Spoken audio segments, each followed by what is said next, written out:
Hello, everyone. My name is Patricia Morency. I'm representing CAPS, Counseling and Psychological Services, and I am here today to talk to you about racism during COVID-19.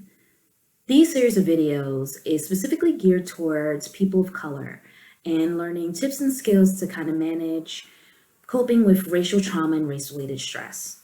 If you are a white person and or ally that would like to learn more about this topic and specifically how to help people of color through this process, I created a separate series of videos I would love for you to watch. They're located somewhere surrounding me. So check out those links.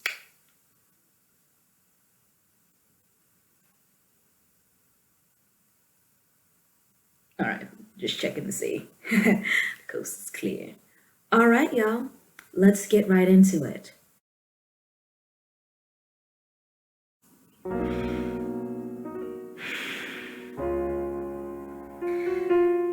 Before I talk about this, I just had to let out a deep breath. I mean, there's so much to unpack here. There's so much to talk about. If you're like me, you're either trying to avoid the news, try to catch up on the news, and there's a lot of things that are being covered here. At the time this recording is made, it's towards the end of April 2020. We're approaching the height of the COVID pandemic. We're not really sure how long all this is happening. And in addition to all the news that we're receiving about, the medical effects about it, how to take care of yourself, wash your hands, wash your hands, wash your hands. We're also hearing all these news about the increase of hate crimes and racialized attacks against specific people of color.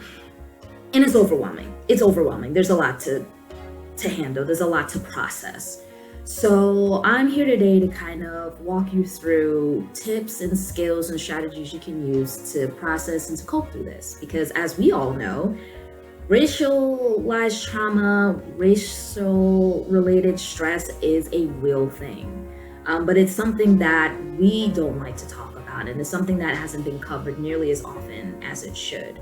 So I provided a little presentation here where I can walk through with you all and give you some concrete skills for you to at least walk through at the end of today and use them as necessary.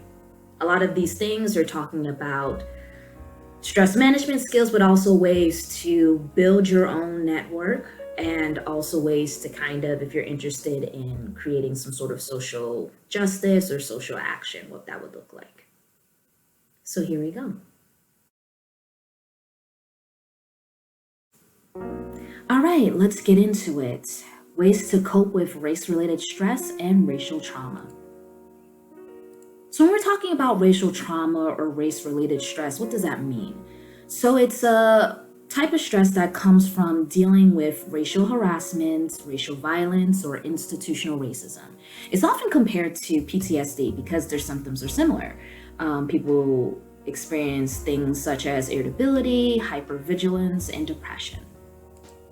And this could be a result of so many different things. So if we're talking specifically about the COVID-19 pandemic, as I mentioned before, there's been an increase in racialized attacks and hate crime towards specific people of color. So if you've been watching the news, you are aware of people being specifically targeted, people of Asian descent, all around the world.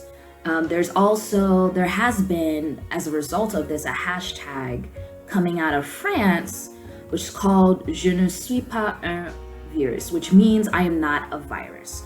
So it's a global hashtag that has been trending as a result of this, as a result of people being really scared to go outside and do their daily things because they're afraid they're being attacked. So that's what we're seeing in the news. Let's talk about what's really happening behind here. Let's talk about the facts. All these racialized attacks and hate crimes are a result of xenophobia and scapegoating. And so when I mean xenophobia, I'm talking about specific racial prejudice against immigrants. And so we know that the first instances of this strand of coronavirus came from China. That is true. But this idea that we blame the whole Asian population or people of Asian descent for spreading this virus is absolutely false. So a lot of people have been unfortunately scapegoated for wrong reasons because of that. Also in the news, we are hearing more and more nowadays about how specifically Black and African American people are more susceptible to getting COVID-19. And they find out that they're being diagnosed at higher rates compared to people of other racial groups. So we see this happening in the news, and unfortunately, because of this, people jump to conclusions and they state, well, because they're being diagnosed at higher rates, they're more susceptible, there must be something specifically wrong with this community. That's not true. The reason that people in the Black and African American communities are more susceptible and they're being diagnosed at higher rates is a result of many different factors that are stemming before this epidemic has happened. It's a result of centuries of institutionalized racism and white supremacy, which makes people from these communities at a disadvantage. They're poor and they have poor health outcomes because of this, and then they have limited access to resources, which makes them more susceptible to getting this strand of the disease. So those are the facts. This is just covering COVID-19, but obviously there have been way more instances that I can go on forever. There's been a history of mass shootings, police brutality, general prejudice and discrimination, history of slavery, the imposter phenomenon, which is specifically for students in college or even at work, where you feel like you don't belong here. You get accepted into a primary white institution as a person of color, and ever since you got here, you feel like you don't belong here, that you don't deserve that, right? That's obviously also a result of institutionalized racism and decades of being disadvantaged. Stereotyping, microaggressions, being fetishized. I mean, the list goes on and on and on and on forever. So people have been experiencing race-related stress and trauma, and as we all know, this has been happening forever. So what does this look like in a day-to-day life? Well, there can be intense emotional reactions, and this is not an exhaustive list. So we have anger, anxiety, fear, frustration, depression, helplessness, hopelessness, isolation, paranoia, resentment, sadness, self-blame, and self-doubt. So as a result of all these emotional reactions, there are different ways that you can cope with it. And unfortunately, some of the more common strategies are often ineffective. So because of the anger and the frustration, etc., people have tended to avoid others, they disengage in social activities, they use substances, and then physical health concerns as a result of having, prolonged anger, anxiety, and all these other issues. You're more susceptible to getting heart disease, hypertension, and muscle tension. So it can affect you not only in a psychological level, but also on a physical level as well if it's not treated properly. All right, so let's talk about tips to cope with all this that's happening. So I'm gonna go through them and I'm going to give examples. So the first one is building a support network. This is so important. So just knowing that you're not the only one that's dealing with this race-related stress can be helpful in many different ways. And so it's important for you to connect with other people that have gone through similar experiences and feelings, and it can help you successfully navigate racism. It's really good to have a community. And so that could be great if you can meet in person.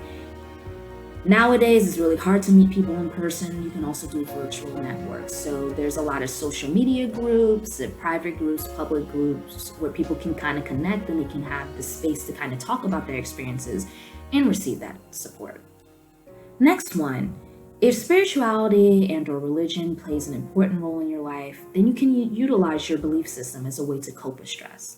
So spirituality is not just only limited to religion. Spirituality looks different for different people. So whatever that may look like for you, being able to tap into that.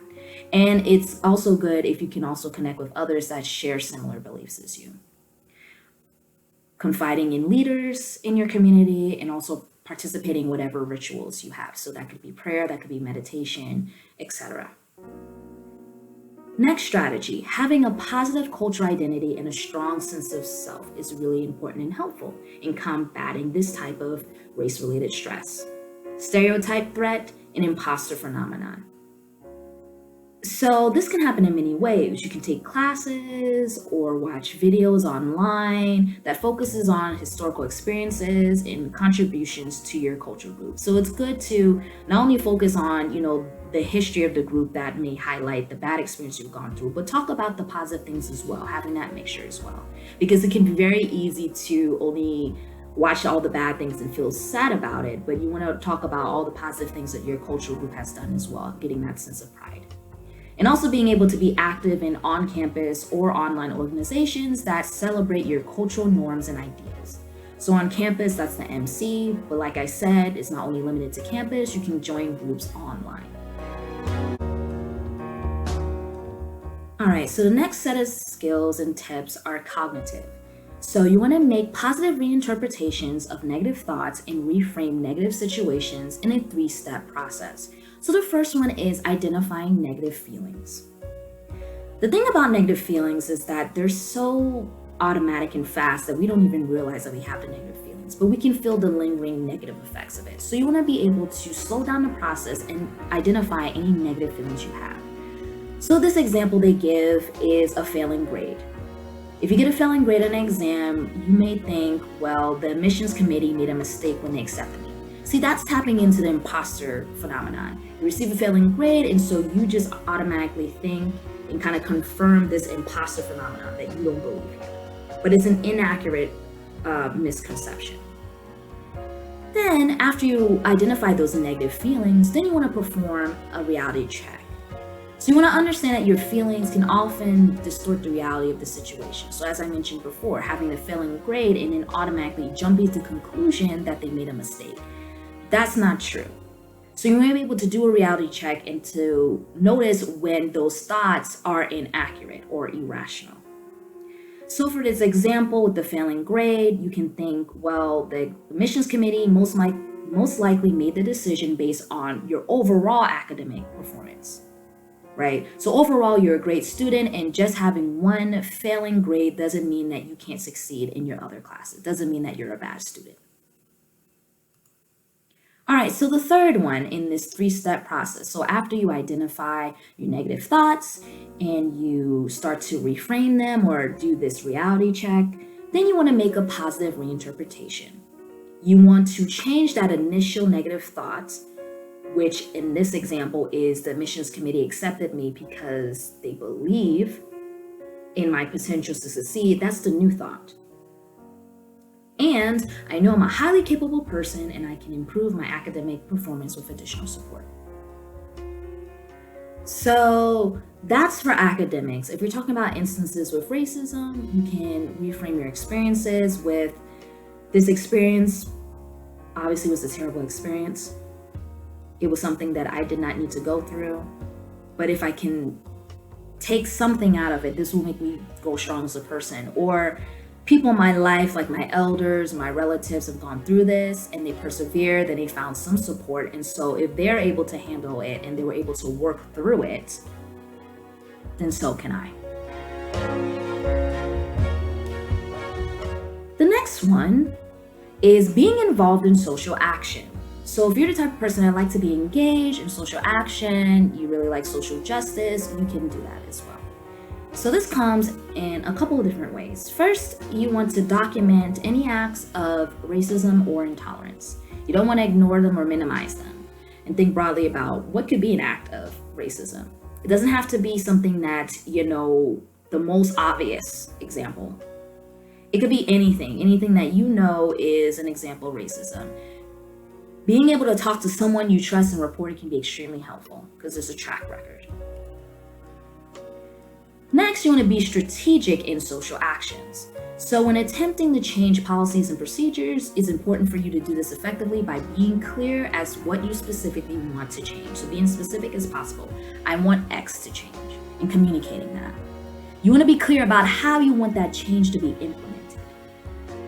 Then you want to make sure to talk to the person or department that will be most likely open and willing to get you what you want. Then you want to be mindful about timing. So when, where, how. When is the appropriate time or great time for you to share experience? When it is time to work on change and demands, and when it is time to negotiate. So being able to outline that timeline. Don't work in isolation. If you can get a team, that's great, because the more hands on deck, the more likely you'll be able to expand your reach. Call people out when you witness acts of injustice and intolerance. So it's really important for you to acknowledge safety, right? I would never want you to go out and put yourself at risk. If it's Not a good time and not a good idea to call people out. Don't do it. Your safety comes first. But if it's a safe space and you feel like you can be able to get your thoughts out, you can do it and be able to keep a goal in mind. The reason I say this is because you are in control of certain things. You can think about how you're going to respond, when you're going to respond, but you do not have control over how people respond when they listen. So you have a goal. If you have a goal of saying like, at least I can get my piece out, that's great, because regardless of how other people respond, it was worth it to you. Try not to get discouraged. Change doesn't happen overnight, and movements are a long process. So doing whatever you can, small steps per day to get the ball rolling. You are one cog in a wheel, it says, and your contribution, no matter how small it is very important. You are important. And last but not least, don't underestimate the power you have to make change. You are all awesome people. Do not underestimate yourself. Student involvement has been instrumental in starting major movements throughout history. Believe in yourself. So I really do hope that you can take some of these tips and skills to help you navigate through this process. It's very important for you to have a social network. It's very important for you to reframe those negative thoughts, those thoughts that are irrational. Accepting the fact that there are a lot of negativity in the world, but being able to pinpoint which ones are unhelpful and irrational to you can be helpful for you to kind of navigate this. So if you have any other questions, you want to reach out, we at CAPS are willing and open to talk to you. So CAPS, our phone number is 479-575-5276.